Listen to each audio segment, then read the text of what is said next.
Hey, I love books. And I've been sharing with you the different books that have changed and transformed my life. But this book recommendation, this particular video is a special one because today I'm going to be sharing with you my favorite book. Walk with me. Listen, I'm Billy Miller, the motivational minister. And listen, I love reading books. And I created this channel to share with you the books that I've read, the many, the hundreds, possibly thousands of books I've read that have transformed my life. And today is a special one. I'm also the author of this book called You Can't Quit Now. This is a free book, by the way. I just want to give this to you. If you want it, just comment book in the comment section and I'm going to send it to you. No strings attached. I know you're here because you love books. Here's a free one. Just comment book in the comment section and I'm going to send it to you. So years ago, I was talking to one of my good friends, Cornelius, and he was telling me about a new book that Myles Munroe had wrote. I had heard of Myles Munroe before. I never read any of his books, but I've heard him minister on TV. And so I was familiar with him, but Cornelius told me, he said, yeah, it took him 18 years to write this book. He'd been studying on it and writing on it for 18 years. And so part of me was kind of like, really, for 18 years? I kind of brushed it off. Maybe it was just a sales tactic. Not that I thought Miles Monroe was lying, but I just didn't really buy the whole 18 years. Okay, it took him 18 years. So I never thought anything of it. And so the next day I was getting ready for work. I would always listen to the Word Network in the morning. And this particular day, Miles Monroe was on there speaking, I guess promoting his book, but he was teaching on the same subject of the book. And man, he began to teach, right? And as he was teaching, I'm talking about he would say something. It was like every word that came out his mouth was like a proverb, a nugget of wisdom. You understand what I'm saying? And it was so much that I had took my notebook, right. I ain't had this wisdom notebook in this journal at the time, but I just had a notebook. I probably just had a piece of paper, a composition folder. I don't remember. But I remember trying to take notes. I can't even get ready for work because I was trying to write something he said that was so powerful. And he had so much revelation flowing out that I couldn't keep up because I was writing down what he said. But as I'm writing down what he said, he done dropped another nugget.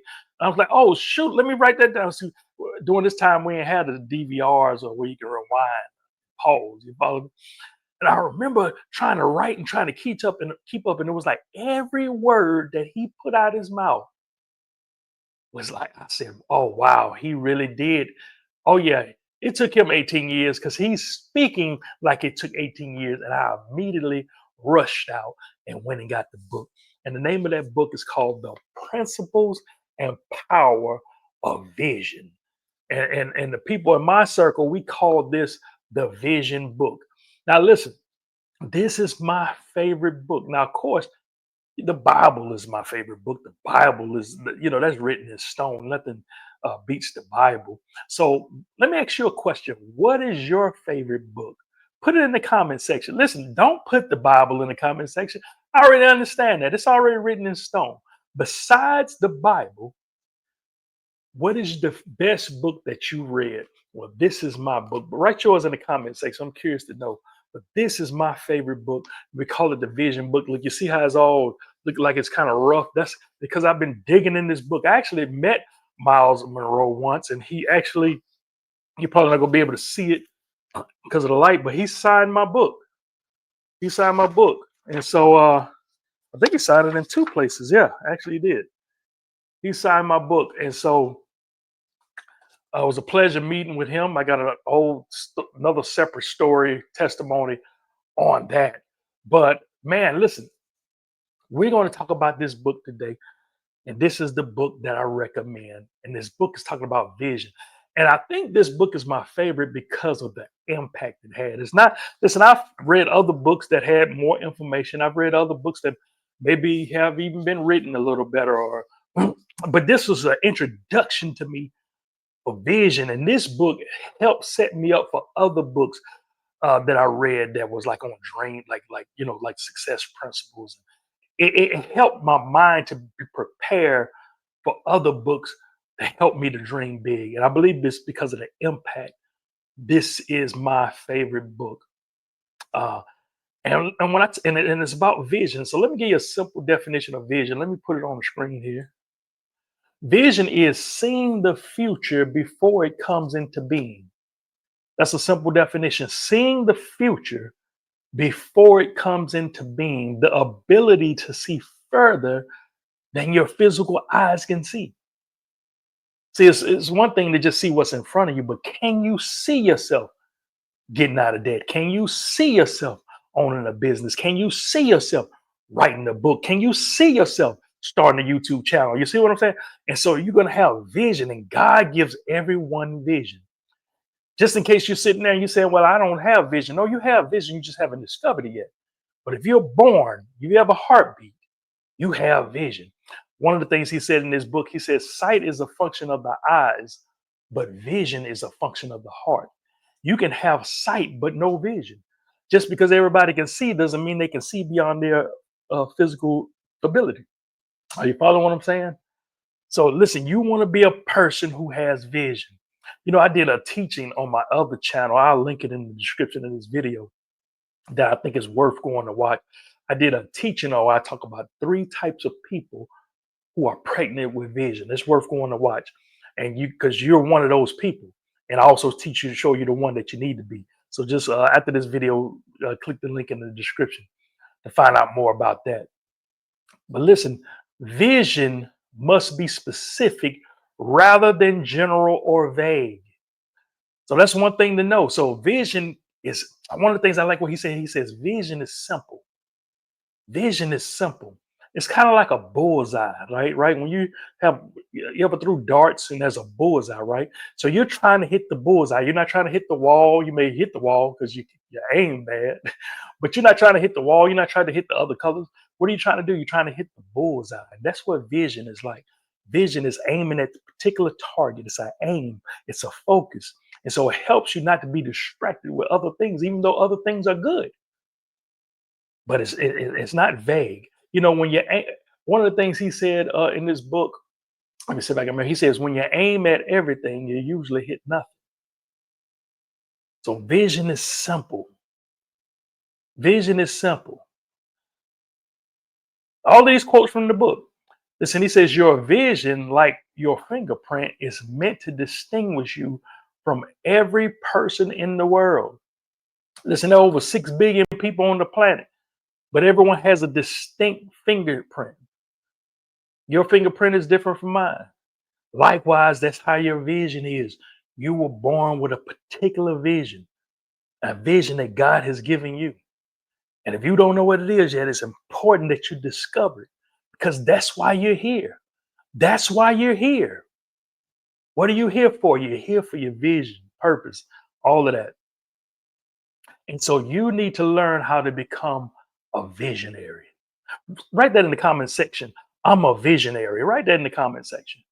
I'm a visionary. In case you want to know how to spell it, there it is right here. And this is my simple definition of visionary. Visionary is a person who can form a mental image of something not present to the senses, a person who uses the power of imagination, a person who has faith enough to see themselves doing it. Can you see yourself doing it? Take a screenshot of this. Go ahead, take a screenshot of this. As a matter of fact, that's one of the definitions of faith, which is one of my favorite definitions of faith. Faith is the reality of seeing yourself doing it. Can you see yourself doing it? You need to form mental images in your head of stuff that you can't see right now. The things that you hope for, the things that you're dreaming about, you need to create a mental image in your head of it coming to pass. This is all tied to vision. And guess what? Once you become a visionary, once you start doing this, everybody that you're around, you gotta have to know that they're not visionaries. Follow me. Stay with me. Stay with me. You may be a visionary. You may be doing what I'm doing. You may get this book and start reading it, right? You may focus on your vision, but you must know that once you turn on your vision, you're also going to stir up those who do not have vision.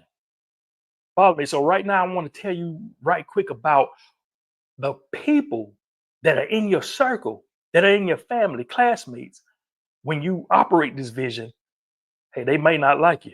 Hey, I want to take this quick moment to tell you that not only do I love reading books, I also love writing them too. And I want you to check out the books that I've wrote. I'm a #1 Amazon bestseller, and my books change lives. Just like the shirt says, I write books that change lives. You see them right here beside me. Listen, to find out more about it, look in the description of this video and find out more about how you can get the ebook or the paperback copy. Now let's get back to this powerful teaching. As a matter of fact, I'm gonna read you a little bit about what he says about it. As a matter of fact, before I do that, let me see if I can do this here. Let me see if you can see all of that. I know that light. You see that blue? That's me highlighting it. This is the book you're gonna mark up. You see all that blue? You see that? Look at that. Almost every page. See all that blue? You most definitely go mark up this book. That's how many nuggets are in this book. So let me read you a little bit because there are going to be some people who are not going to like what you say. And when I say they don't like what you say, it's not that necessarily that they have ill will.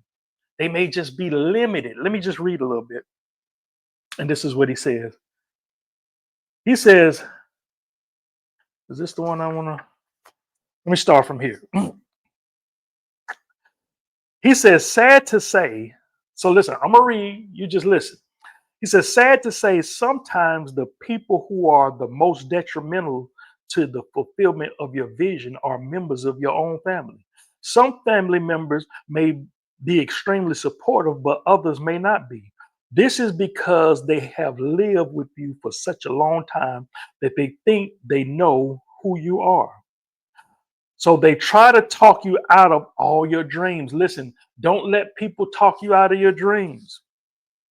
Your mother may say, you better stay at your job. It's secure and have benefits. Your cousin may say, what are you leaving your job for? That's good money. These are forms of attacks on your vision, even if they are well intentioned. By the time your family has finished telling you all the reasons you shouldn't follow your dreams, you want to give up on them. Let me read that again because I don't think I read it right. By the time your family has finished telling you all the reasons you shouldn't follow your dreams, you want to give up on them. Listen, don't let people talk you out of your dreams. As a matter of fact, let me put this one up here. Many people, I'm gonna put this one on the screen. Many people want you to be what they want you to be, not what you were born to be. And often they end up limiting you. Listen, people who don't have vision can't see past their uh, uh, bills, past their bad marriages, past their limitations. So they're not the best resource to help you to develop yours. Chew on that for a minute. They're not the best resource. Listen, vision generates vision. Dreamers stir up other dreamers. You need to hang around people who have dreams that are just as big as yours. Because guess what? When you do that, they'll take you places. When you connect with people who dream just as big as you, they'll take you places. And man, this is, like I said, this is a good book. If you're interested in this book, listen, I have the Amazon link in the description of this video. Order it through my link. I get a small percentage. This helps me to buy my Reese's cups. That's how small it is. So just to let you know, I'm not doing this for the money, but I will get a Reese's cup if you buy this book. Link is in the description. You can get the ebook or hardback, paperback, whatever's available. I'll put the link in the description of this book. Let me put one more quote up here. Let you see this here.